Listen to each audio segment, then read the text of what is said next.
until £1 million, it's difficult to get interest. I mean, solid interest. You'll find, there's always interest. And those that say there's always a buyer for everything couldn't be wronger in M&A, because there's not always a buyer for everything. Welcome to me, Gary Goldsmith, here with another episode of Pints of You, here in the Cavendish in the great city of London, Marylebone based. Now, I'm here with a really good friend of mine, Paul Herman. But Paul, before we talk about you money making, helping people exit, make billions, and having a really good time doing it, love your glasses, by the way. Always, yours. Oh, yeah, exactly.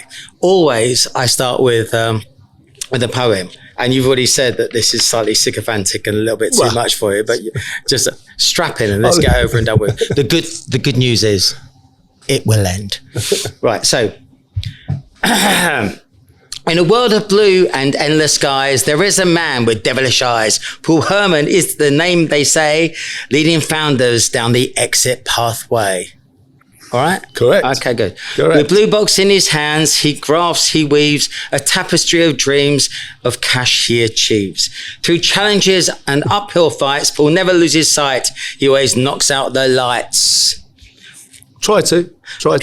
With passion, he ignites spirit and fire, building businesses' futures, reaching higher and higher. Paul's confidence soars, his heart aglow, inspiring CEOs to think, grow, or go. That was the best line I think I've read in any one of these, so I'm absolutely smashed with that one. A leader, an advisor, a friend to a few. He works whilst on holiday. He has quite the view. Do you remember that during lockdown? So let us sing his heart-filled praise for Paul Herman and his wizardy ways. In the realm of blue box, he'll forever be a beacon of possibilities. One cash we will see. That is the end of my epic sermon. Ladies and gentlemen, this is so bad. That is the end of my epic sermon. Ladies and gentlemen, I give you Paul Herman. It's great, Gary. I was absolutely shit it. Literally. That was me and I wasn't going to tease. I don't know if it's Chat GPT or not. It was Chat. Yeah, there was a little. You can't do one of those for everyone.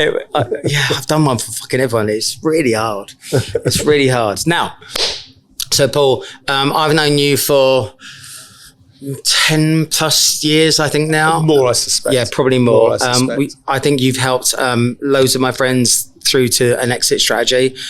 Through that period of time, we've learned lessons from you repeatedly. You've been at events for the IDLC, talking about how to maximize shareholder value, talking about prep you can do today. So the money that you spend in terms of preparing your business today so that your DD costs so much less later on.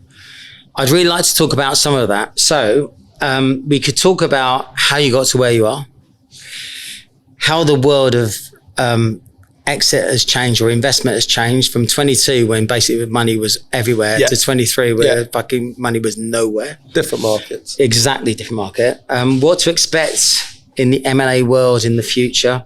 What business leaders can do today to impact change and shareholder value at exit. Yeah. What EBITDA triggers the open, the world. £1 million you're worth something to someone. That's 5 million quid you're worth a lot to most people. What percentage leaders exit in one go versus an earn out, and anything else you could actually just colour that in before we start to play some games. Before we have some fun. So should we? Can I pick you up on one point to begin with? Yeah. So you just said the preparation minimises the risks during due diligence. Yeah. And I'd argue the reason for preparation is not just to mitigate risks in due diligence, is actually to create a much bigger and more valuable business as you go forward. Right then. Okay, so let's do Talent Unexpected and we're going to choose that one. Okay. Or like this. He's too young for this, I reckon. I remember Tales of the Unexpected. Yeah. No. I've only just turned 34. No, he wraps himself in cling film and sleeps in the fridge. Don't believe a fucking word. He's older than you think. Right. Let's talk about that then. So the benefit of making change today, what's the upside to it? It's positioning. When you come to sell, I mean, what I normally say to people is when they're selling a house, and they think, hang on, I can go and get some planning permission. You spend 2,000, 3,000, 4,000 quid on getting some planning permission, you get your architects, put the drawings together. The question is, you've got property, let's say you've got property that's worth £1 million and you've got £5,000 of planning permission. You want to spend that planning permission. The vision that creates and that can give to a purchaser is often immeasurably more worthwhile than the 5,000 quid itself. So it's doing things within a business, which, as you say quite rightly, reduces the scope for due diligence going wrong when you're in the thick of it and you've got someone looking at the business, about to buy the business and all the due diligence that's going on. But first and foremost, I think planning is about making sure that you're creating the right vision in what we call an opportunity map. It's showing the vision of the business, where the business is going forward. Because although people get caught up with, I sold my business for a multiple of 6 times, 4 times, 8 times, 10 times. When I sold Goo, the chocolate dessert business, we always turn around and say, which I use as an example a lot, the reason is because that was sold for a multiple of 40, 50 times. And everyone says, how did you get 40? No one paid 40, 50 times. Mathematically, they did. But actually, it was where the opportunity map went to, and it was a more sober multiple of that. So we could show how it could get to a multiple of X, which meant the multiple was much lower. And therefore, planning, I think, is the most important thing that people miss when they get into an exercise. We see it regularly. We see deals come in where we quite often turn around to clients and say, this is not fit for purpose. Your accounts aren't fit for purpose. You need to go and protect your IP in a better way. You need to look at the way that you're engaging your workforce, whether it's through employees, whether it's through a contractual, whatever it may be. We need to be doing that. And that's why planning, to me, is such an important part of the whole exercise. And in fact, why when we started Blue Box, which I did 11, 12 years ago, having done it with other people in another business previously, that's where that all came on. So planning's fundamental. Otherwise, you got this stat of around 10% of deals that go to market happen. So we were talking about the importance of I can't really hear Paul, by the way. The importance of. I can hear a lot of other people in the pub. Oh yeah, and that's right. We're in a pub. Well, we are in a pub, and there's other people. It's allowed. There are stories to be told. So there's a story in recruitment to your candidates. There's a story to your clients. There's a story to your staff. And eventually, if you're lucky enough, you get a story to potential investors. And that's the story that's the one that's worth the most money to you. The 3 get you to the point where you get that one moment. And the idea is, we've done this in this area. Now we can do it in that area. So we've got a formulated process, or it's a plan, and this will work here. Yeah. And understanding what that actually means. Yeah. But most businesses, I mean, if you think about the life cycle of business, it's a good salesperson, typically. Yeah. But we're all salespeople deep down. Yeah. Ends up becoming like a trainee manager. Yeah. Then they become an agony aunt, and then they become an accountant. And the quicker they can become an accountant, because that agony aunt, that's their old, I don't want anyone to move, or I'm scared to actually push anyone, right? You go through that layer as quickly as you can to get to becoming an accountant and understanding your numbers intrinsically, so you can actually make benefit, and then your story generally kinds of comes together at that point. I think people focus too much, I think, on the numbers themselves. And in fact, I've just had a meeting this morning where we were talking with people, and I've explained that there's an income, whether you're looking at revenues, whether you're looking at EBITDA, whether you're looking at EBIT, all the numbers that you get thrown around an M&A exercise. The thing that people miss is there's such an importance placed on what's called the quality of the income. And I can show you a business that's doing £1 million of EBIT, £2 million of EBIT, that's less valuable than something doing £100,000 of EBIT. Why? Because the quality of income is better. It's protected because there's some barriers to entry. There's some visibility to it. It's generated not just from one. I mean, you look at what we do. I mean, what we do is arguably one of the worst business models you can find. Why? Because it's big hits, hopefully, but big hits, very lumpy. One at a time. Nothing to follow in the future. A client base that you typically can't go back and resell to, depending on what it is. But whereas you find people who've got businesses that are throwing off little clips, they're flowing off, there's a penny on every transaction that's coming through, and it comes to an amount, and it will continue, and there's contractual reasons, there's barriers to entry, there's stickiness. It's part of an organisation that, frankly, it's like having a bank account. I don't know when you last changed your bank account, but people don't go around changing bank accounts. Once you're there, unless you're in Metro at the moment. Unless you're in Metro. And everybody's changing bank accounts.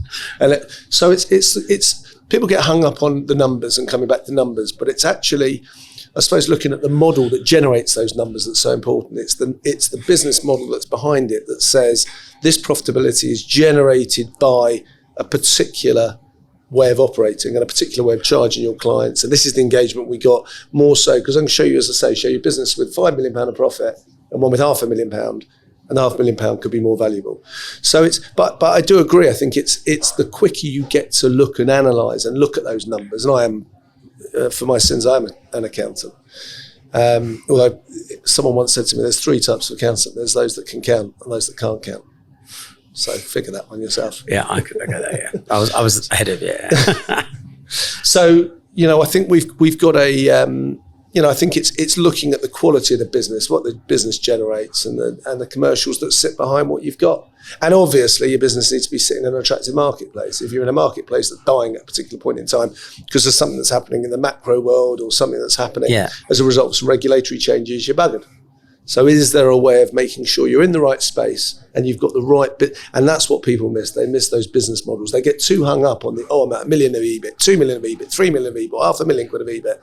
And actually, you should be looking at what quality of earnings. The quality of earnings. The quality of earnings, as you did with your business. You did with your business. We were massive, yeah. So we were a mile wide and inch deep, or occasionally a mile deep in the ones that we chose to be. And new business was our lifeblood. And that is actually the way of best describing it, because you're a mile wide. You're wide, you're an inch deep in most places, but you should show you've got the blueprint to dig these big holes in these various areas. If you find one. And if you find one, and if you've got the tools to exploit it. So if you're in a position where you can actually dig down you can say to someone, listen, we're a mile wide. We've got these 55 opportunities we can go through. These are the 3 we found are attractive, and we've got into ABC successfully. Showing that you've got the capabilities as a management team with the reporting systems, with the control. That's where you get the value, because that's the opportunity map. Because then they can turn around and say, well, actually, of these 55, we could drill down on 30 of them. And then you've got some numbers that go. It's always interesting when I talk to you about this stuff, because I think we think the same way, but there are different ways to do it. And I think that if we went back to the S3 model, we taught 2,000, 3,000, I think it's 7,000 staff now, all to be absolute Rottweilers to do new business. Yeah. And then we had these guys who were floating around as geniuses, as BD people go, you've only done one piece of business at PwC. I'm going to go see what I can do more with that, because we've obviously got, by definition, we've got the right to trade and then do that.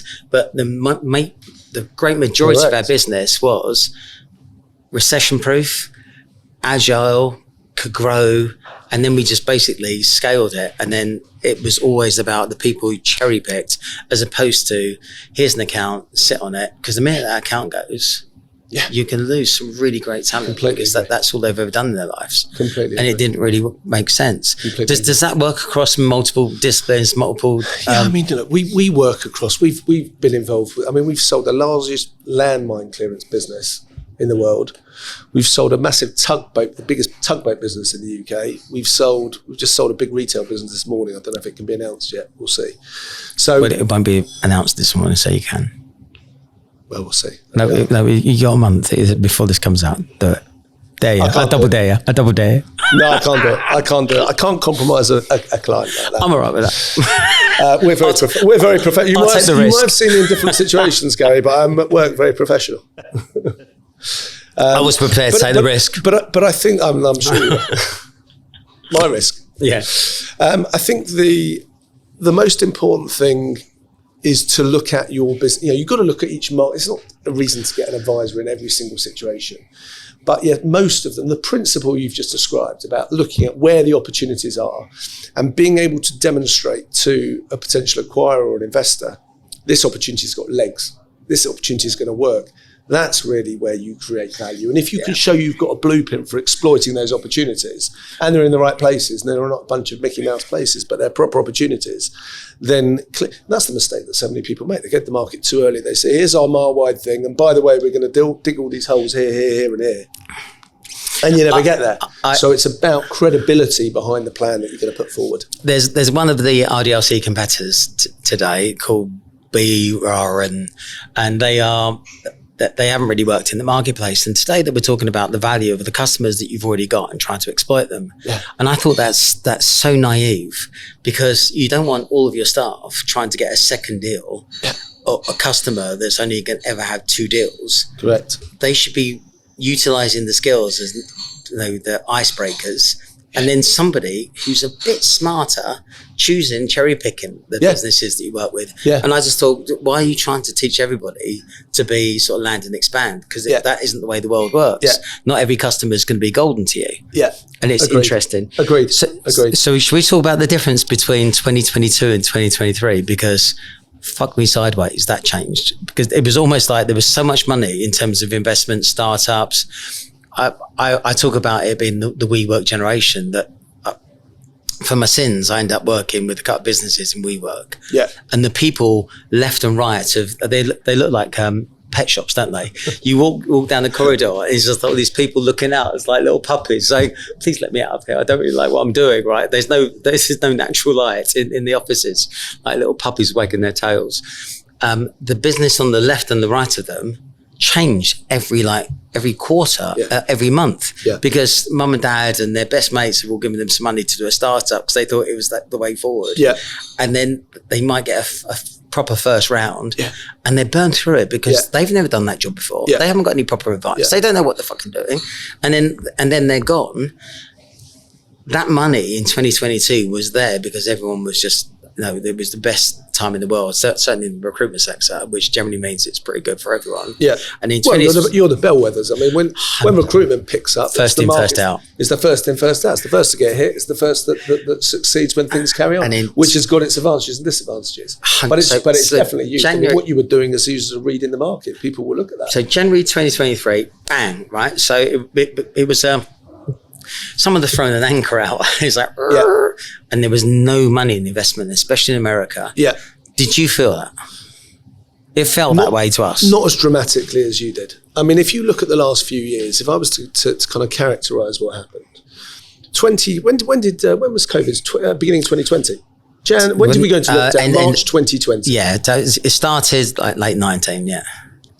I remember going and having a chat with my colleague and strongest supporter Tracy, just as we ended up going into lockdown, and saying to her actually about a week before, we're all going to get called out of the office, going to lockdown, and everyone thought it was bonkers. And things locked down, and obviously it became apparent what you could do with the businesses, the concepts with regards to furlough and cutting costs, and lots of people and lots of our clients use it as a very good opportunity to actually trim the businesses, get fighting fit, and actually lose a lot of excess weight they had. And we moved that, and I remember sitting down with the team probably in March, April 2020 and saying to them, listen, let's sit down, keep our heads under the radar. No one in their right mind is going to be selling a business in 2020. I mean, it's going to be a crap market, and we'll pick up in 6 months' time. We'll see where things gone. I mean, talk about calling it strategically wrong. It was the biggest bloody year of M&A, but bar none. So 2020, the year of COVID, bizarrely, and 21 were big years. But do you not think that there was basically CEOs getting a bit jittery and thinking? It was driven, if you look, so much in the world is driven by the wall of money that sits in private equity. I mean, private equity now, all the way through from your Cinvins, your CVCs, your Apaxes, your Blacks, I mean, the big boys who invest billions and multi-billions on deals, all the way through to the smaller players that will turn around and put in $500,000, $1 million, your YFMs, your Palatines, your whatever it may be, whichever business you have. I suspect they invest above and below those levels. That wall of money has been a constant factor there, where it sat there and said, we're ready to spend. And the dynamic that we're seeing is more than that money coming into individual businesses. Johnny sets up a new business and Johnny turns around and says, I want some private equity funding. I want to go and grow my business. Rather than putting money directly into the business, what private equity tend to have done, and you'll know this world better than probably I will, they've gone into the consolidators. And they've gone into the consolidators and they've said, we'll put money into this consolidator. Right. That consolidator will go out and buy. But that wall of money is still there. I mean, they're out, lots of them are out there, there's cycles, it's not a world we get involved intimately in, but we know it's apparent, and it's a big factor in what we're... Logan, Nadal and Dartmouth is a great example. Correct. Yeah. Logan, a great example with Dartmouth and partners and what they've done very, very, very successfully. Yeah. And I think and he's a great guy, Logan, by the way. Yeah. And I think He did the podcast. Sorry? He did this. Oh, did he? Yeah. Oh, okay. It's Okay. amazing. Oh, lovely. Oh, well, I'll listen to it. Yeah. All right. Cheers. Literally as patronising as my sister. Well done, Gary. Big shout out to all at Hapstar, Darren, Adam, Dan, and of course, Stinkerbell. Now, what is happiness to you? Imagine Hapstar being a unique tool that helps staff be happier, a genuine and proven scientific approach to compel staff to stay longer, get to that magic third year. And we all know happy people make you money. It's absolutely fucking brilliant as a tool. You've got to check it out. It's a game changer. Smile and dial, Hapstar. It's emotional. So I do think that, do I remember at the beginning of 2023 things falling off and stopping so suddenly? No, I don't have that same memory. Okay. The market now is driven by, there's still lots of weight in private equity. There's still lots, listen, look where sterling is. I mean, after the kamikaze budget, we ended up with literally US buyers knocking on the door, talking about sterling parity and saying, we want to come into cheap, it's 20%. I mean, we did a deal 2-3 weeks after the kamikaze budget, and we've ended up there. It's been 20% cheaper for the Americans to come in. They're paying in dollars. Sterling was cheap as chips. So there's been lots of factors, and I don't think that 2023 was so marked. But again, if you look at what happened to the market and where the market was, it did, and you would have felt it in the recruitment space, and lots of your investment and your expertise sits in that ecosystem. That ecosystem was hit hard. So, but there's always been a flight to quality, and in these times, there's good businesses. You look at the index, the Bessemer index, which is the index for all these wonderful recurring income startups, and it was trading at about 13, 14, 15 times recurring income. People were selling SaaS businesses for 14. That's come down now. I don't know what it is today. I should look today, but it's kind of 4, 5, 6 times. I mean, it's come off 2/3. So pricing has come off. People are getting more realistic. There's clearly been a reset in the market. But I can't say that we're too small as a sample. We're a team of 16 people. We're a small team. So we can't really, I always say to people, we're not the ones to measure or be, taking a view as to where the market position is because we're too small. You look at the big accountants. To be fair, I disagree because I prefer to listen to you than George Soros because actually you got your feet. That's the first time that's ever been said. Yeah. Didn't see that in a sentence. But it's rather than talk about sort of big painted pictures and a helicopter view, being in grassroots and actually seeing what people are doing. Yeah. Like you can't, so if you're going to sell a contract recruitment business for 6 or 7 times, how can you not be selling a SaaS business for 4 or 5? It's got to be at least better than that because of the tech investment. What? So I totes don't disagree.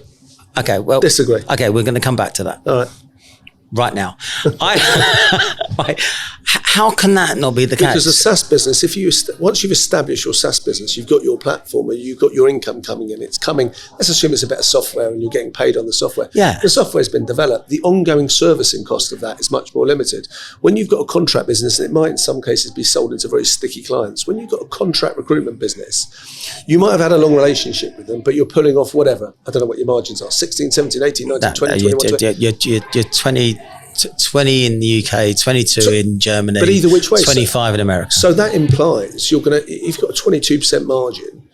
You've got a cost. You've got in that case 78% cost that's sat against the delivery of that, the margin that you're achieving on that client. Okay, we're not going to agree. Okay, no. But what I'm saying is, if I can achieve a 7 times in recruitment, why aren't we getting 7 times more times in SaaS? Because all the development's done. And you're saying it's cheaper. Sorry. I thought you were saying the other way around. I'm saying the SaaS businesses, the reason they trade on those multiples. No, just leave it there. I'm right. I'll leave it there.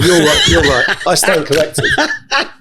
But do you know what I mean? Which I often have. No, well, I'm trying to build some SaaS businesses, so I'm just trying to look at the multiples. But I think they're parable these days. Yeah, but they're great places to be because investors are out there. I mean, investors are to a point they're like lemmings. They follow it. They're all jumping off a cliff at the same time, which drives us bonkers. Yeah. And that's why sometimes in a particular sector, one of the competitors, something so shitty little sector, they do something, and all of a sudden you're thinking, hang on, why don't they go? And everyone piles in. But SaaS businesses are. If you get it right, and it's the proposition is sticky, and there's the barriers to entry, and it's at the right price point, and it's got coming back to the opportunity map. It can, and by the way, there's lots of ways to show an opportunity map where it can grow in a really nice way. That's a nice. But you know Paul Goodson from Barcat, right? So we went out to lunch at the East India, maybe put a suit and a tie on. And I nearly got. Did he do one of these? He's not yet. Yeah. He didn't get the invite. The silver fox. And we were talking about how they did that deal where he led Barcap with the group with 3M and loads of investors to put that 50 million into S3 to buy 20%. And it was a hedge for us at the time, but looking back, it was the worst business we ever did. But we all bought new houses, cars, boats, trains, planes. Yeah. And I was saying, so how hard was it to do the deal? And he went, well, once we said yes and someone from 3M said yes, it was just literally dominoes falling over. So nobody does their DD. Nobody actually just really investigates it. It's like, well, if those two are doing it. Do you know what's a great example of the emotion that lacks in a private equity style deal? And I don't mean that till maybe I do, to have a dig at the private equity community. But the reality is when you've got an entrepreneur that's doing stuff, they're lemmings, they follow each other. So private equity have gone into one market and then they start jumping into others, or strategics go into one. But when you're listen, you started your business, you're an entrepreneur and you started your business, highly successful growth, great exit. And all of a sudden, it's a case of, you would have taken decisions based on what it was going to do to your bank account, your P&L, the business. You weren't jumping in. You were having proper rational. You weren't just going in to follow others. And lots of these people, unfortunately, and we've all dealt with them for years, but they are in, they're hired hands. They're working for a big fund. They don't want their asses kicked. They don't want to. So they go safe. And the safe route is, no one got fired for. It's called IBM. FUD. Do you remember FUD? Go on. So I've heard FUD before. Yeah, so it's during the 1980s, 1990s, IBM salespeople used to say, you won't get sacked for buying IBM. Yeah. It's fear, uncertainty and doubt. And that was the whole nature, and that was their whole training program was called FUD. Yeah. So I'm a big fan of FUD. What things do you think as a this is principally recruitment, but across every business, if you could say 3, 4, 5 things that a business leader could do today to increase shareholder value, what would they be? So the first one, I'll repeat what I said earlier, it's an opportunity map. It's looking out, it's building out, it's presenting something. And by the way, the opportunity map, I was going to say before, can look different for different people. Yeah. But it's showing people, if you've got a business, people are buying equity as a forward priced instrument. It's the value to which... You're selling the future, right? You're selling the future.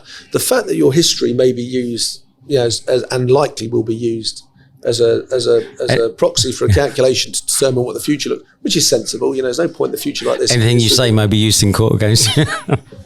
Indeed. So all of a sudden you've got opportunity map.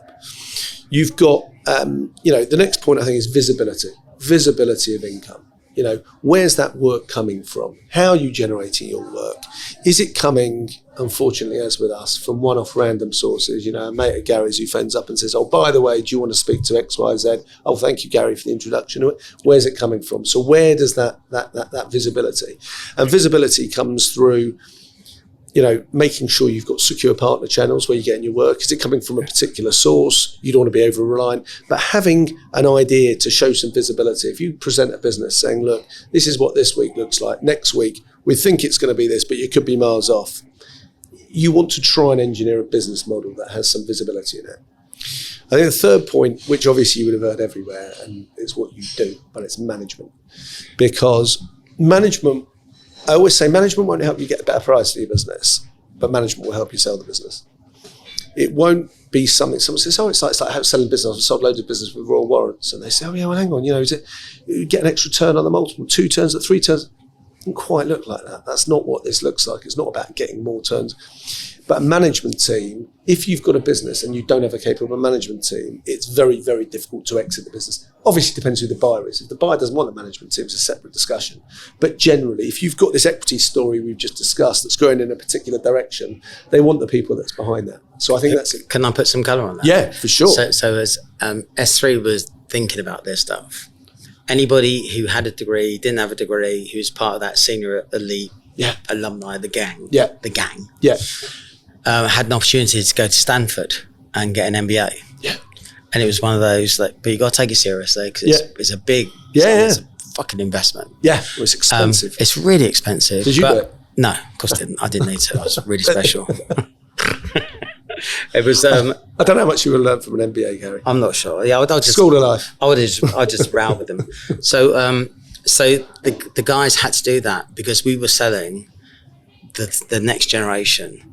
And then the next generation after that. And if you think about how S3 went to market, we basically went, it was Bill, Russell, Gary, it was layers and layers of S3 people. Yeah. Then a random from outside, he's gone, and it's back to S3 because the culture that we built was so much part of everyone's DNA. It's still there today. Yeah. Kind of the same, but kind of different. It wasn't the business I ever started, but it's still there today. I'm still really proud of it, and it's doing 2 million quid's worth of revenue a year, right? 2 billion, right? It's unbelievable.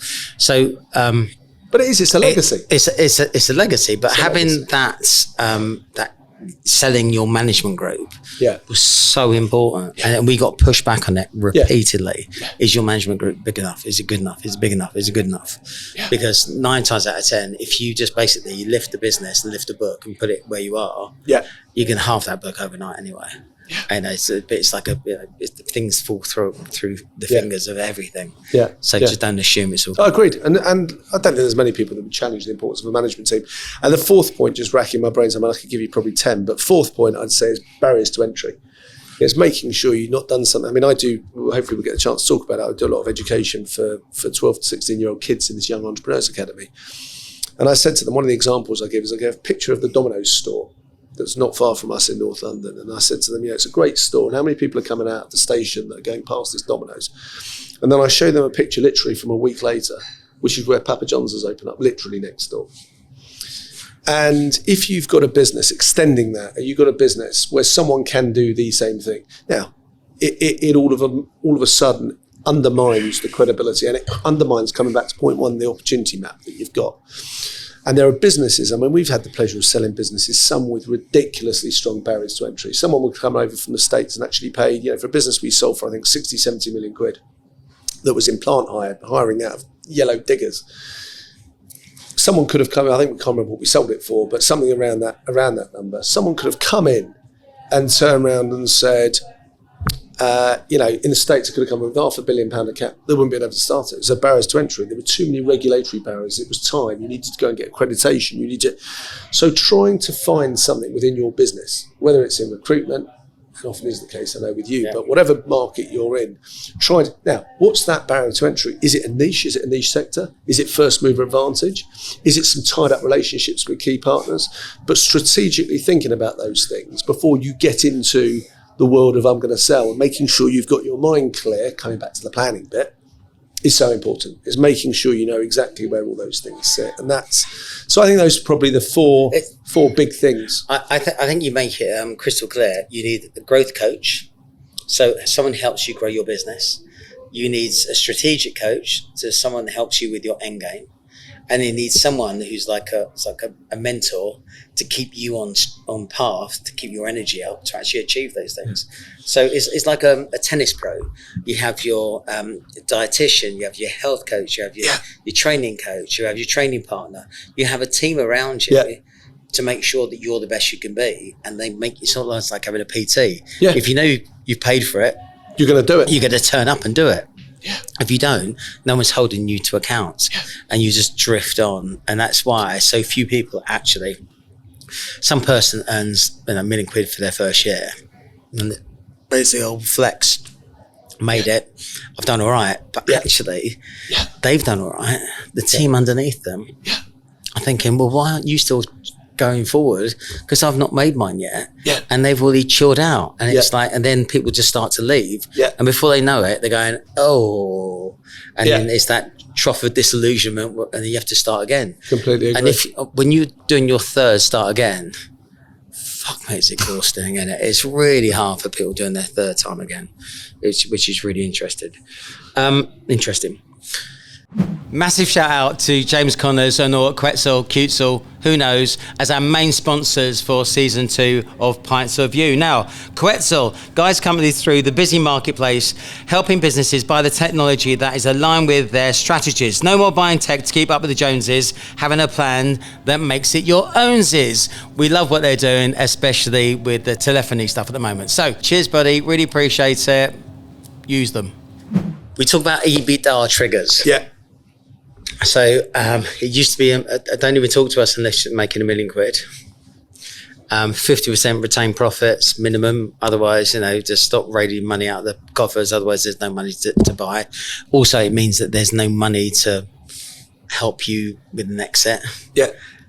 £5 million, then the world just goes, okay, different situation. Yeah. What are the numbers today? Because they're numbers for me. This is unrehearsed, and you've picked up on exactly, I think, what are the two numbers I'd pick up. I mean, if you said to me what are the two numbers that are important, and it depends on the metric in which your business is going to be valued, whether it's a revenue multiple, gross margin in some cases, EBIT, EBITDA, PBT. I mean, this obviously depends on what the business does. But generally, if you look at an EBITDA and a profit number, until £1 million, it's difficult to get interest. I mean, solid interest. Yeah. You'll find, there's always interest. And those that say there's always a buyer for everything couldn't be wronger in M&A, because there's not always a buyer for everything. But assuming that you can get to £1 million of profit, that's where the interest starts coming in. But then there's a very interesting journey between £1 million and £5 million of profit, which is your other point that you referenced. Because the multiple that you are likely to achieve for an identical business will increase. There will be a direct correlation. Hockey stick. Well, a business doing £1 million of EBIT and one doing £5 million of EBIT, if they do exactly the same thing, the £5 million will attract a higher multiple. And the multiple grows rapidly between the £1 and a £5 million mark. The difference between a £7 million EBITDA business and a £9 million is not very much.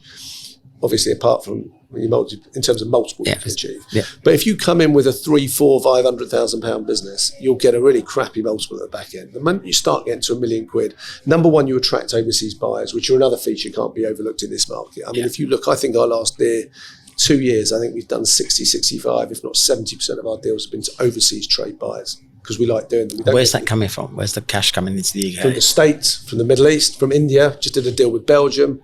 About China? China's the great one to use in a pitch when we're speaking to people, which we've stopped doing. Oh yeah, you should find a Chinese buyer. I mean, it's just too hard. It's too hard. Nobody wants it. It's too hard. I mean, at the moment, there's lots of governmental controls that sit in China. I have sold businesses to the Chinese before, but it is a very difficult market to actually pin down and get something happening. Likewise, in some ways, although to a lesser extent, you got India. And of lots of businesses with synergies, obviously, imagine. So you want to be £1 million to start attracting interest. Your multiple will rise all the way through up to about £5 million, and then it flattens off. And if you ask for stats on that, I haven't got any, but intuitively, we've been doing this long enough. That's.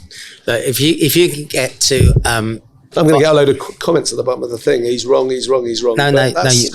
Okay, no, 100% you're right. Okay, but I just know, right? Because I speak to a lot of people on that journey. 100% you're right. It depends how quickly you can get there as well, right? So if you can get there in 3 years, shut up. Everyone's fucking interested. If it takes you 12 years to get there, bore off. Right, it's rate of growth. It's that trend line. It's that tenacity. But there's a nice. I mean, if we had a nice little chart here, you draw a graph of where your business needs to get to. He can probably put this in. You do it like it's. I'll draw it, and then you see if you do it like it's the Minority Report, and he'll make it come to life. Just a note for the producer: can you make it like E.T.'s finger? So I want the end of his finger to light up. Thank you. This is E.T.'s finger. So if you've got a business that's growing up like this, so it's going from growth, slow growth, starts accelerating, and then moves into some form of plateau. Yeah. The time you need to be thinking about an exit is you need this gradient here. You need to have the business on and up. As high up there as you can get, because you've got a high level of profitability, but before, and this is the critical point, before you can actually stand on tiptoes here and look over and see that there's going to be a tailing off in the growth. And of course, that's where the challenge comes, because how far do you actually take it before you realise you're at the top of the path? Now, I saw a graph. Oh, let's test him. Here goes Vorderman. Right, so graph, time, revenue. And it was there's a name for this graph, but effectively, hockey stick. Ariel comes into the market. Yeah. Back in the 50s, 40s. So Ariel washing powder comes up, peaks, and goes down quite slowly. But during that period of time, on the timeline, then they get Ariel automatic. Comes up faster. Correct. Right, and then you get Ariel colour. Correct. Auto. So the idea is the multiple channels you get to market. So as long as you're opening a new market, a new channel every year, and you can demonstrate to people that absolutely you can grow management and grow absolutely leadership. Spot on. Now that gives you proper. And let me give you the inside track on how to develop that. The way to develop that is to look at your business. By the way, I did do it. You did do it, but I'm talking about for your viewers. Okay. Focus. But the way that you probably look at it is if you look at your revenue. Let's say you got a revenue of 6 million quid, 5 million quid. Split it in 5, 6, 7 different ways. What does that mean? Have a look at it by territory where it's generated. Right? So you say the 5, separate P&Ls. 2 million, 2 million, $1 million. 2 million was in the UK, 2 million was in the States, $1 million was in France, let's say. Then you say, right, let's look at it by sector it was in. All right, well, there's a 5 million, same 5 million. 3 of it was aerospace. 1 of it was social media. 2 of it, one of it was coming up again to the 5, if my maths is correct. I told you about being an accountant. Well, you used I did margin, I think. we're all right with that. Public's got to get paid. Then you look at it by where the client's coming from, the channel that you've got. Well, let's have a look at channels. How many came through partner channels? How many came through direct? And how many came through? Then let's split it by the size of the work. How much of it was less than 10,000 quid tickets? How much of it was 10 to 50,000 and 50 to 100,000 pound tickets? So you're splitting your revenue. For every business, you can do this. You've actually, now using that, to come back to what you just said, Gary, you're using that to say, right, actually, let's have a look at the French business. Well, the French business has gone like this. And we've got the US businesses also going like this in the UK, but no trends in the territory. It's not really a story to tell in the territory side. Let's have a look at sectors. And we have a look at the first sector. I can't remember what I said, but the first sector is going up like that. Second sector, digital, is going like this. Yeah. Those are where you can tell the story. And coming back to the opportunity map at the beginning, you've got the evidence there to say, so when you're presenting a picture to an incoming suitor saying, oh, by the way, we're going to grow in aerospace, and they go, blimey, well, that sounds good, you're going to be up here in aerospace. Say, well, funnily enough, let's show you what we've done historically in the last 6 months, 8 months, 12 months, so you can pick up these trends. So revenue analysis at the very start of an exercise, at all times within a business, allows you exactly what you said, to pick up on these key themes, because it's those key themes that really get up there, and that's what you want to be picking to, because then you've got a bigger number that has credibility, you get your multiple on the bigger number. And actually, it's not just the story, it's how you manage your business. It's how you manage your business. It's you should be Some forensic. of it might cost you money, because of course what you're sat there thinking is, well, hang on, this social media, I need to go and get another team. And actually it's easier to grow the aerospace business or whichever part of the business is not growing, because you got there, it's easier to access resource. You're in the resourcing market, you know how hard it is all round. But actually, you know, you've got, so it's there, it's picking up the picture. It's all of these themes that go round to adding credibility, lending credibility to the opportunity map. And that's where you really want to be driving money. This has been brilliant, right? Just a final pitch on what Blue Box does. How do you get paid? How does it work? What do you do? So who are you? my former partners used to go bonkers, because I used to turn around and say that my dear wife Nikki had always described us as we're estate agents, but we don't sell properties, we sell businesses. And they said, that's outrageous. I said, that's exactly what we bloody do. And of course, so we take businesses that are of a particular size, and that tends to be for us between about 5 and 100 million quid. Make them tidy the front garden. Tidy the front garden. Bake some bread. Show them which planning permission to apply for. Get the numbers looking, you know, right, and I'm talking about, I'm a very visual person, so making things look right is after Trek, because obviously they need to tell the right story, but it needs to be great behind the scenes. So we do that, and then we would turn around, hold their hand, and move them up to the point where the business is sold. They get a lumpy check. Always turn around to them and said, "It's never done. The deal is never done." And so you go down, literally, you put your money into your Metro Bank account, your Barclays account, or wherever you are. I assume it's not Metro anymore. It is Metro. You put your money in your Metro. You know I'm a man of few means. They're about to go, mate. Yeah. So you put your money into the bank, and it comes up on the screen and says you've got your 6 million quid. That's when it finishes. So our support goes all the way through, typically from a year, 2 years in advance of an exit, up to the point where they sell. In terms of fees, it's fairly standard in the market, relatively standard. You'll be looking to pay. We've been told by consultants at my former business to not call it a retainer, but we charge a commitment fee. It's the same thing. We charge a commitment fee typically of 30, 40, 50,000 quid, something of that order. And then the main fee we get comes when we actually execute the sale. And of course, the first bit of kickback you get from everyone is, I don't want to be paying a 30, 40, 50 grand retainer. And our response is, well, hang on.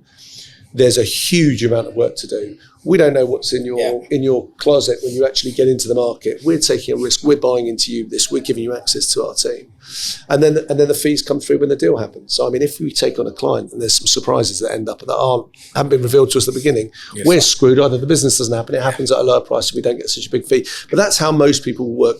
There are people who will do it fully contingent, turn around and say, "That's bullshit." You don't want to work with them. There's some very There's some very good one-man bands out there. There's some very good one-man bands, but you need the support. You need the right team. You need the chemistry. I mean, it becomes a very, very. There's a reason you're here, Paul. You know, there's a lot. We're big fans. Thank you. Thank you. Well done. Thank you very much. Thank you. Right. Boom, boom. And thank you to All That CapEx. That's Dan Cap's FX business. It took ages to come up with that name, OVS. Managing your foreign currency at the bank is a mug's game. Done right, it can be an additional profit centre. CapEx is Dan Cap's Anko. Great guy, scratch golfer, moneymaker extraordinaire. The one I choose personally. Links in the normal show notes. Dan, see you on a golf course soon. Alphabet soup. Yeah. Alphabet soup. we threw money at this. Alphabet soup. Come on, Jamesy. Debbie McGee. We make the magic happen. This is your Devon. Thank you, brother. Right, here we go. Right, so you're going to love this. Right. Have you ever been on one of these really professional podcasts? No. Yeah, this isn't one either. Right, okay, you have to give this a big old spin. Come on, sweetheart. Where she lands, nobody. Oh, charity. Oh, we absolutely smashed it, haven't we? Charity I talk about a lot. Right, are we going to talk? So I've actually got C's in here, but are we going to talk about the kids thing? We can talk about the kids thing. I think charity is a great thing. I turned. It is a charity, right? Year. Isn't it? It's not technically a charity, but it is. Okay, we can't do that. Should we talk about Chelsea? We're definitely not talking about. We're talking about Tottenham, top of the league. Oh, fucking literally, it's been okay. I can't even say it. I mentioned the Udals. I did it today, and I got told off. But I thought if you call it yourself, you should be allowed. It's the Y word. I know. But all my bezies are Spurs fans. I know, and they say. Well, that's my best. I mean, I find it offensive. Is it offensive? I don't find it. Okay, in which case I'm never going to say it. But all of my best friends do you say know it themselves. What? I had this argument with all of my. I'm Jewish, and I find with all my Jewish mates, I have the same thing, and it's a. I would never do it myself. It's very odd. You're at the ground, and they've adopted the that word, and I know my dad doesn't like it.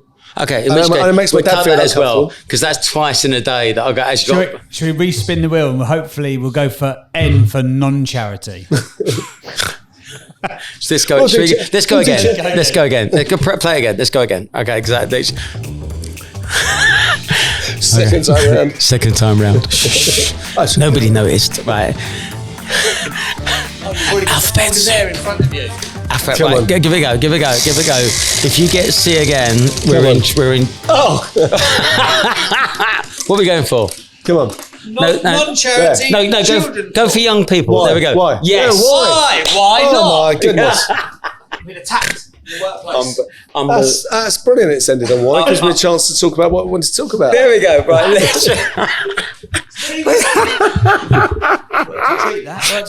Even literally, you got poked in the eye. It came to see though. Yeah. We don't have to talk about charity because I get myself in troubles. Paulie, what should we talk about that begins with why, such as young people and the thing you're doing for... Well, shall I tell a little story? Oh, it'd be amazing. It's almost like this is unprepared. It is. But I can talk about it. It's like selling a business. It's like unprepared. So I mentioned to you just off air before, but we were about 4 or 5 years ago. A lot of my family's in teaching. My dad was in teaching and education, and other family members have been associated with it. I've always fancied doing some teaching. Obviously, there's no money in teaching, so it wasn't a profession that I immediately jumped at. But I think it's a very important place to be. So one of my former partners, who shall remain nameless, once said to me, "Oh, you've signed up a client." Which one? No, I can't comment. Not the one you think. Is it Dave, Rob, Steve? No. Jonesy? No. Left. Oh, that's him. Five Finger Fred. That's him. So, but I remember we signed up a client once I think he was about 19. He said, "You've just signed a 19, what do they know at 19? And I tell you now, you asked about trends earlier. What's happening? There's a huge talent in the youth of this generation. And always has been, but especially now with what's happened from a technology perspective and social media, and they know better than us. I mean, my 11-year-old and my 15-year-old and my 17-year-old will be on their devices and absolutely know far better. I mean, I'm kidding anyone.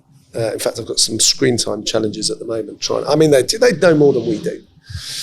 And I thought we did a couple of big deals. I don't have a lot of. I've got a lot of ambition, but I don't think a lot of it is material. And I wanted to start thinking about giving something back. So I thought we see 30, 35 new businesses a week in what we do, which is a privileged place to be. Wow. And I thought, why don't we start the basics of business, aim it at 12 to 16-year-old kids, see if there's anyone interested. Lots of them started businesses. And long story short, we tried to get 20 kids in a room. We didn't get the 20. We ended up with 190 kids showed up. And in the room, because of how we'd invited people, we ended up with some relatively high-profile people and their kids, or their kids of high-profile people. Can you mention? And well-placed people. Can you mention Google? There's some very senior people from Google. Their kids arrived, and then some very big people in the advertising world. Their kids arrived, and some girls from a very well-to-do school around the corner called Francis Holland. Their kids came in, and the week afterwards, I was blown away because I had probably, I was going to say a dozen, but more than a dozen notes from people saying, "Oh, kids were on your thing. They absolutely loved it." I'd written a 2-day course about business. And what is a business? What's an entrepreneur? And difference between profit and cash, and barriers to entry, and sales channels, and supply chain, and shit that the kids just wouldn't normally know. The stuff in business studies that actually no one actually really tells you. Well, exactly. And in fact, it was the message was, it's not what's in. It's the GCSE's kind of textbook stuff, but what happens in real life? You do not need to know necessarily about Porter's 4 forces. You don't need to know how to do a SWOT matrix. How many SWOT matrices do you do when you sit down and Never in my life.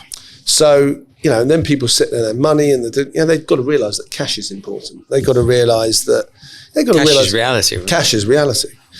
So we put this together. The abbreviated version is COVID hit. We moved it into kind of a virtual online thing where we weren't stood up. And then we had the support from some people who said to us, "Listen, we want to get behind this and help you grow it." At which point I turned around very politely and said, "Look, I'm not interested in the support. We can do it. We can fund it. But I want to build it in exactly the way that I wanted." And what we've done is we've built something called the Young Entrepreneurs Academy, which you can look at on www.youngentrepreneurs.academy. We'll put that in the show notes. Yeah, that'd be brilliant. If James can, Thank you, James. Pornhub? Okay. And we've ended up, the idea is that I've personally written, with great fun actually, 20 whole episodes. They're only 10 minutes each. And they go through and they cover all the elements of business. The idea is once you've done these 20 and you do our exam at the end, you get a diploma, which is great for your CV. It's great for the kids' CV. They're all trying to get things on their CV. And after every episode, because it's hung on an LMS, a learning management system, they have to do a few Mickey Mouse questions before they can get access. So it's not like your podcast, which sat there on YouTube. You can consume it whenever you want in such a wonderful way. Here, you've got to go through, you tick your things, you do your quiz, and you move on. And we promote it through, so we're at the moment, I've written the 20 episodes. I've had some amazing support from some people. But I don't think there's a single person I could say that I've asked for support, and I haven't asked once for financial support. We don't want the financial support. We want the promotion support, the visibility, getting people. We've interviewed now, in a similar way to this, we did a session, I was just saying before, we've got, I think about 29 resident entrepreneurs who are all young kids. I'm far too old to be the wrong side of the camera, so I don't appear for anything. But, it's my baby and I've enjoyed doing it immensely. And I think that the drive is to create, it's showing kids that there is a very real opportunity that's not just going to get a job, but actually starting a business. And then all my mates whose kids are on it turn around and say, well, hang on, you're not going to get them to start a business before they go and get a job. And I said, no, look, the soft message is learn on someone else's payroll. Do your moonlighting. And when you've got the balls to do it, you've got the money and you think you can do it, you go and start. And it's showing that now. I mean, when I was growing up, it was all about getting a job, qualifying as an accountant. My dad had been in gainful employment for, it was 35, 40, 45 years. And now things are changing. And I think the world's going into a gig type economy where people are moving around. The kids need to have, my eldest, who's very focused on money, would turn around and has got some brilliant ambition. He's a brilliant kid and he's all about, wants to go, and actually he's got some material vision about what he wants to do. And we were talking about, different things, and he's very into his computer science. And he said to me, who owns more, computer scientists or, my wife did food science. He said, who gets paid more? And I said, let me tell you. I said, as a computer scientist, you might go out and get a salary. I don't know, after you've been working for X years, you've done well. You might be able to earn 150,000 quid a salary. And as a food scientist, you might only be able to earn, I say only, still good money, 25, 30,000 quid. But if you had a food science business, that could be immeasurably more valuable than something that's just going out and getting a salary. So moving yourself from employment into business is, for me, it was a very meaningful thing to do in life. And I had some catalysts that actually encouraged me to do it. I have absolutely no appetite for risk. I'm very risk averse as a person, and turned around and said, very risk averse. Are you? Oh, you won't find someone more risk averse than I am. And I got lots of clients who thank me for it. Always. I mean, I think it's... I'm the other end of the spectrum. Well, I had guessed as much. I've guessed as much. Yeah, but I've burnt through, as Lula says to me, how do you get a small fortune? We'll get a big fortune, give it to dad and see what happens. My investment portfolio was shit. So that's what I do. So we built that. We're going out, we go through charities, we go through schools, we go through corporate. So we'd go through to all of the businesses that you touch and say, would you like 10 kids put onto this program? We'll donate the places for free. And next year, when we start having to host people onto this learning management system, there's going to be a much higher funding requirement. And I'll be going out, and if I can't find the money, we'll be funding it ourselves. But it's been brilliant. Okay, so there's a couple of things to pick up on that. Yeah. I really love the fact you're doing it. Thank you. I never thought you were risk averse, by the way. I will guarantee RDLC and Pints of You will support you with anything, be it financially, but probably more so. We won't ask you for anything financially. Yeah, no, but we will anyway. But regardless, we will we'll be all over it in terms of promoting this, because I love it. That's very kind. One of the things that I think that schools miss is teaching people how to manage money, and I don't get that, because. Wouldn't it be great? So Luda asked me, what would you give advice to your 18-year-old yourself? Yeah. And I said, I wish someone had told me to save 50% of my commission and my bonuses every year and put them away so they didn't exist. And what would I be worth today? And would my life have been any richer or poorer today? Yeah. And I think actually I've been significantly better off. Because I was just wasting money and buying stuff. I'm going to challenge that. I'm going to challenge that. I read a book 2 weeks ago. I was advised by a friend of mine to read this book. And actually, one of the things you said to me is, do you like any books? I said, I don't read a lot, but there's one book I did read, which was unbelievable. And it was called Die With Zero. Have you read it? No, but there's my mantra in life. I told Lulu she's not going to inherit anything because I'm going to burn every penny. It's not to do with that. It's to do with when you look at the value of your life, when you're lying on your deathbed and you go back and you say, what's the worth, my life worth? And you've got your boats, you've got your houses, your villas, you've got whatever you've got, and your money in the bank, your portfolios, you've got all of that. And you turn around and you say, actually, what's it worth? And this book says, it's by a guy called Perkins, I think Bill Perkins from memory, you can check that. I think it's Bill Perkins. And it's all about every life experience should be encouraged. When you get to 75, you can't enjoy the experiences. You can't do, most people, you skydiving. You can't go trekking around, Thailand. You can't go to the trekking up the Himalayas and do the Inca Trail. You can't do those things. You can't do the exciting things you wanted. And at that point in time, what you're doing is you're deriving value from the memories that you've got. And the memory is called the memory dividends. And he says in the book, obviously, you can't do it if you're scrapping around for money on a daily basis. But he says if you create a memory, you won't just enjoy. It's about being in the moment. If you enjoy that being in the moment, I know mental health is very close and dear to your heart and my heart. And you sit there and you say, this is the moment. This is the value I'm getting out of that for my life. If you look at the number of times you get that memory dividend, which is what it's called, that comes back, that sum of those memories and those memory dividends is what makes the contentment in your life. So when you say, Gary, I shouldn't have done X, Y, Z, I suspect you'll sit there and rather than having a better boat and rather than having a better car and rather than having a bigger house or a bigger villa, you'll look back at the memories you've had, and you've had lots, but you'll look back on those memories, the good memories, and you'll sit there and say, this is what we did in Ibiza. Oh, do you remember that? Do you remember what we did here, what we did? So it's that memory. You're making me emotional. Yeah. So that book had a profound, and I only read it 2.5 weeks ago. It had I've got an audio book, and it's a 4-hour read, 4-hour listen.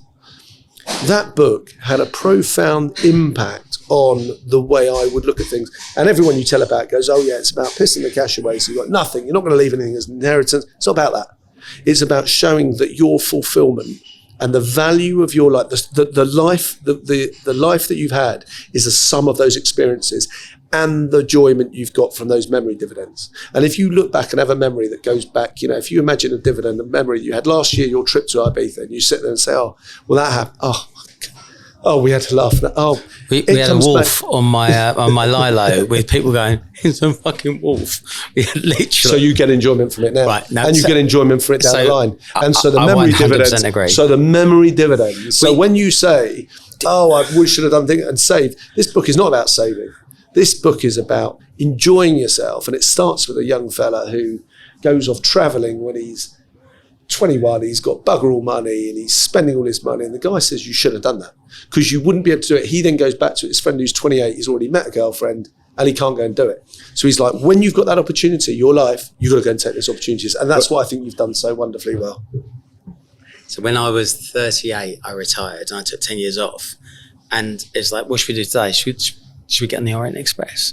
I was phoning up people saying, should we go to Paris for lunch? And he goes, we're still working. But when people say we've got a lunch club and we're taking people to Madrid, and they said, what's the budget? I went, no, don't budget. Come back with the best memories in the world so that people love each other and don't want to leave you. So it's about building memories. So me and you, I think, when were you born? What year? What month? 1986. What month? What month? Is anyone listening? Yeah. All right. I wasn't born in 1986. What June. month?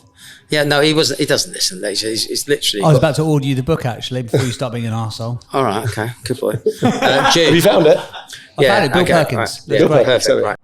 Hola, and thank you to Camino Partners for sponsoring Pints of You Series 2. Now, Camino Partners are the ultimate staffing providers for UK and European recruitment back office talent. That includes finance, marketing, and everything in between. They own the scene between the scene. Also, Harry Houston doing the consultancy piece. Big fan. There is a link in the normal show notes as ever. Call them. We love them. And Sachin, thank you, mate. Okay, right. Desert island. That's brilliant, by the way. 100% the way I live life. I'd have believed 86, by the way. 'Cause you're one of these people. No, timeless. literally, no. It's timeless and ageless, I would say. Me? Yeah, I'd have believed 86. I'll be honest with you. Late I should 30s. come here more often. Uphill paper round, but I'd have believed it. Yeah, it's horrible. Right. So we're on the desert island. I've shoehorned this in. The idea is to give you one of, right? So none of this actually makes sense. But the idea is, I'm going to say you have one wish, you have one prediction, you have, right? And you have to, it's a quick fire round. First thing that hits your mind. Go on. Ready? The idea is to get underneath the skin of somebody who is very similar to me. And let's have a go. One wish, go. Health for my entire family and all my friends. Okay, well, can't argue with that. One prediction. It's going to be a very different world macro-politically in the next 2-3 years. Thank God you didn't say Spurs in the top 4 because I've had that a lot. Right. Best moment you've ever had, and please don't say getting married or having babies. Get over yourself. I think the best. When I sold a business called Etam to Philip Green, it was quite a momentous time in my career. I was quite young. I spent 7-8 weeks, just him and me in a room together. I learned a lot. His mate's just died, hasn't he? Do you know his mate who just died? Philip Green's sidekick. No, and I'm not going to take guesses because I know quite a few of his sidekicks, but I'll have a look at that. Okay. That's not what I know. He was on. We had an Aerojet over to Cannes together, and that was quite interesting. Oh wow! Right, orcs. He's only 45. Heart attack. Yeah. Oh, good. Right. Yeah. You can have one do-over. So anything that you've done in life that you think, oh, if I could have done that again. Different hotel on our last trip to Thailand. Was the table tennis not what you were expecting? I won't say why. Shitty table tennis table, correct. Yeah, literally, the balls are really sticking. Right, and one guilty pleasure. Oh, Rick Shields on YouTube. Rick Shields? Rick Shields. Who's that? Oh. Who's Rick Shields? You tell me you know Rick Shields. I don't know Rick Shields. Oh, Rick Shields is a big golf pundit on YouTube. Oh, bore off. Right, this was going so well. One person in life you wish you could have or still could meet? Oh. Can I come back to that? Over it. Right, one food you have to eat for the rest of your life. Chicken. Oh, you're supposed to say smoked salmon. Chicken. People, I'll have chicken every day. People down the synagogue Chicken. go, okay, right. Chicken. Right, Chicken. okay. Luxury item you can't live without. Hair curlers. Eye mask for sleeping. Is that a... That's really poor, isn't it? I mean, do you put an eye mask on? Oh. Well, unless I've got blackout curtains, which I never seem to have. I mean, there's always a gap through the windows that we got a bay window. We can't get the light closed. But I've had my TV on. Well, I have my radio. I have my radio on, but I have the lights off. Okay, you should be listening to my podcast then. I will do. Okay, one mantra you live by. Life's too short. Okay, one book to read. Die with zero. Okay, right. Emergency questions. Ordered it for you, by the way. It's arriving tomorrow on Amazon Prime, so you're welcome. Okay. Well done, sweetheart. Brilliant. Oh, you'll love that. Sorry. Thank you. Emergency questions. We have this just in case Gary gets boring. We're there. All right, well, we're nearly there. You've done very well, by the way. You've survived this, right? I told you it was eclectic. I'm not good with social media shaming. I mean, I'd get a few watchers of this. Okay, you ready? Right, so we're going to rattle through these as well. The previous jobs you've had on your way to greatness. Tour guide on the Bateau Mouche. On the what? On the Bateau Mouche in Paris. I was the tour guide of the Bateau Mouche in Paris. Oui. Tu parles français? Oui, je parle français. Assez, s'il vous plaît. Ouvrez les fenêtres. Tu es un grand vache. So you were a languages expert. Oh yeah, I've got loads of them. Then I was the Thierry Henry, manager of the Häagen-Dazs and the Champs-Élysées. then my real jobs, painting several boats on the Seine.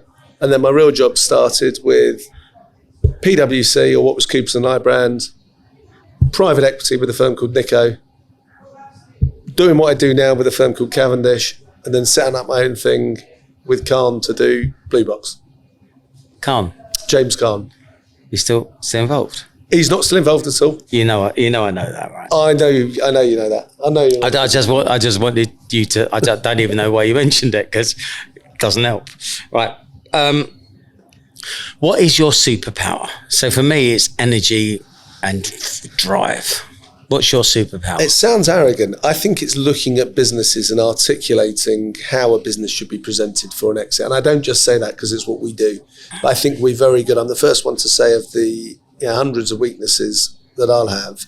But I think looking at a business, understanding a business model and saying you should be doing it this way or that way, I think I'm pretty good at. And I'm gradually getting the team to be better with. Okay. It's a bit of a skill, isn't it? Just you get a sense of a vibe of what people are going to buy, and say, why don't you say that? It's not with huge amounts of preparation. It's not a sit down, review, revise. It just comes. I get that from marketing as well. What is or was your nickname? Paulie H. Paul H. Paulie H. Well, weren't you L? Explain it. Paulie H. Paulie H. Weren't you well? If it takes that long for the it's gone well over my I head. get it. Paulie Paulie H. H. When you were fuck's sakes, unbelievable. You're ahead of your time, I think. And right, fucking hell. Yeah, I can instantly spot something, and I literally, it's like laser. Favorite film? Top Gun. Which one? One. I think the new one is better. The new one's good. It's very good. But the first one was... I love planes. Did it take your breath away? It took my breath away indeed. Right. Favourite holiday destination? Don't say Israel. Thailand. But get the right hotel. But the right hotel. Okay. A mantra or philosophy that you live by? Life's too short. You already asked that one. Another one. You just made that one up on the spot. I use that the whole time. Mine's be owed a favour, not a fiver. So I do think so. If anybody asks anything of me, if I can, I will. And then at a certain point, I'll call you up and say, okay, and then they have to pay me back, right? The best person you ever worked for, or potentially with. The best person I worked for as a client, but alongside, was actually the former CEO of a business called Aurum, which was Watches of Switzerland when I sold it. And he was a guy, I think he's running a luxury business now called, I can't remember, but you'll know it if you knew the name. And his name's Justin Stead, and he was Justin Stead? Stead. Do you know him? No, I thought it was just like Justin instead. With As in Paulie H. No, Justin Stead. Justin Stead. No, I hope not. He was a CEO that did, and he may get to listen to this, he did bugger all, in my opinion. Apart from look after his management team in such a way that they all were huge fans of his. And he would be there just with the small points on the tiller and not getting stuck in. And all too often we see CEOs that are knee deep in all the problems, picking up the dirt and getting into all that. And that's the wrong way to manage a business. Have you ever met Bill Bottrell? No. Two peas out of the fucking same pod. I mean, he was great. And he did it in a really nice way. Do you know what? Isn't that great? So there were certain people in your life. When was the last time you told him what he meant to you? I don't think I ever have. Why don't you? That's your task at the end of this. Right. What's your biggest fear? Dying. Don't be scared of dying, mate. There's nothing after it. Getting old. Too late. Right. Okay. What would you change about you if you could? Do you have to ask that question? Baldy. Oh, don't. Okay, I'll leave it alone. What's the? I'd certainly be changing my hairstyle if I was able. It's out of my $3 control. grand. You wait till this comes through. I wouldn't. If I had a. I've got a man. If one of your mans touched my head, I would be the laughing stock of all my mates for the rest of my life. No, but you just tell them you're doing it. Paying them memory dividends in. No, you're just telling them you're doing it. You just tell them you're doing it, and then what can they take the mick out of? And right, let's move on. Right, so the most interesting life fact that you know About my life or about life, the world. How many hands are there on Big Ben? It's a trick, obviously. I would say 4. Why 4? Because there might be a hand at each of the end of the long hands. If it's a trick question, if not, the obvious answer is 2. How many faces are there on Big Ben? Oh. Idiot. Right, okay, I'm going to leave that alone. Right, so 8 and 4. What gets you go? Am I coming across as very slow? No, a little bit, yeah. Thank you. What gets you goats? Bad manners. Me too. The thing in life I can't stand. People showing no respect to others in society who they have no reason to look down on. And it happens do you know what? time. No, I've got every walk of life. I've got a couple of my mates who are absolutely exquisitely beautiful people, but in public they let themselves down. I spend my time pulling them up, and they go, "I didn't mean it like that." I went, "But you said it." But you said it, and so we have that all the time. Everyone deserves some respect. Favorite band or musician? Dire Straits. Okay, we need to introduce him to Ronnie Harris, but I can't even mention it. I heard you had the manager on before. I love that. Deny that is the case. Yeah, but him and Mark Knopfler, we can't even mention it. The fact that Ronnie Harris and Mark Knopfler have been working together for a long time, but we can't mention that Ronnie Harris and Allegedly. He said, just don't mention the fact that he works with Dire Straits. That's how bad I am. If you could have been anything else in the world apart from an accountant and an exit entrepreneur, what would you have been? Footballer. Did you play football at any loads level? of football. I reckon you were left-footed. I was a right-footed centre-back. And quite quick, quite skillful, in my own opinion. And I have a few others. Brilliant. Who'd you play for? Well, I played for a whole bunch of local teams. I played for a whole local teams, but actually I played for the rep team quite a few times, like the team that represented the league. So we played against the Man City. Before Man City were Man City who they are now, we played for Man City against Man City or a Man City junior team when we were, must have been about 22, 23. I was never any good, but I used to think I was half decent. Yeah. Every time I play football, they put me left back, and I'm a centre mid, and they just said, Gary, before we play the game, literally, left back in the dressing room. Gary, please don't dribble out of defence. And guess what I did? Every time. Well, put me in the right position. We love Gary Spell because it pays the bills. Business consulting, mentoring, growth coaching, and the ultimate recruitment. They're delivered by a genius and sup handsome legend who brings the fun and smirk to the business of work. It's me. Links in the normal show notes as ever. Call me. Right. You're 18 years old. It's Saturday night. Where are you?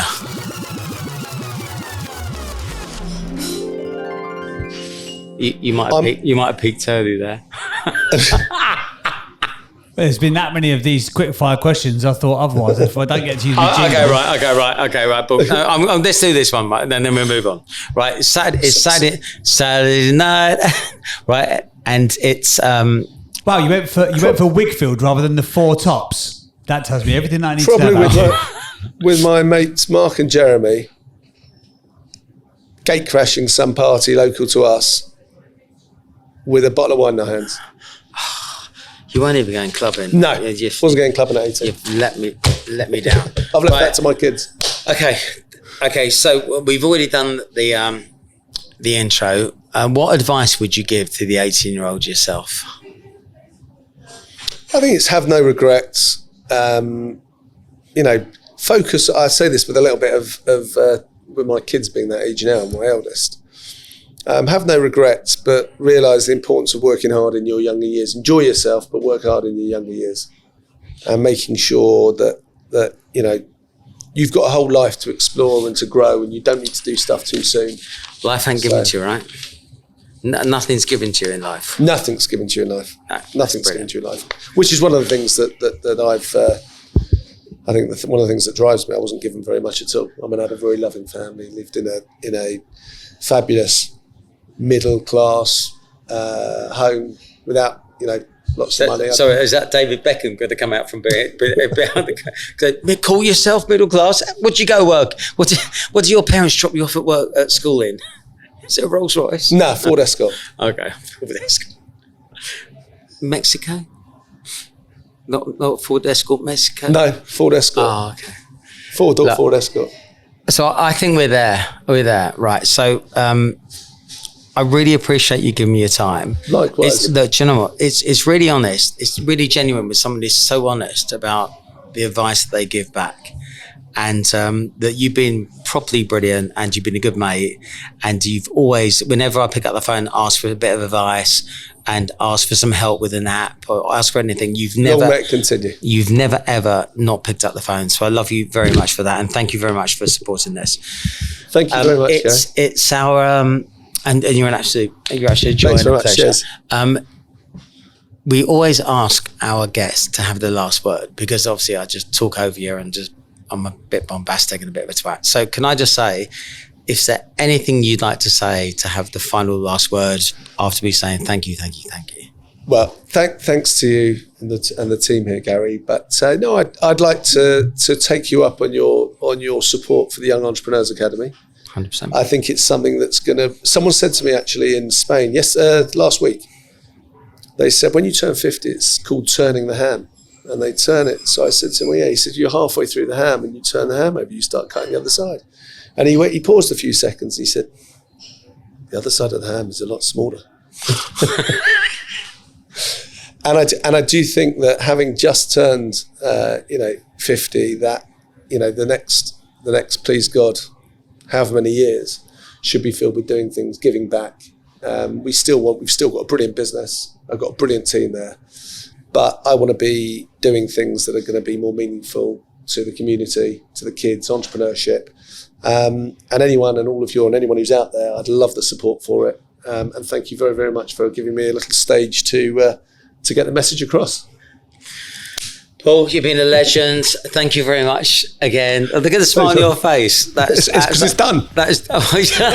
Well, you were still nervous as well. You never know, do you? Thank you very much, James. Thank you very much for listening, everybody. We'll be here soon. Peace and love. GG out.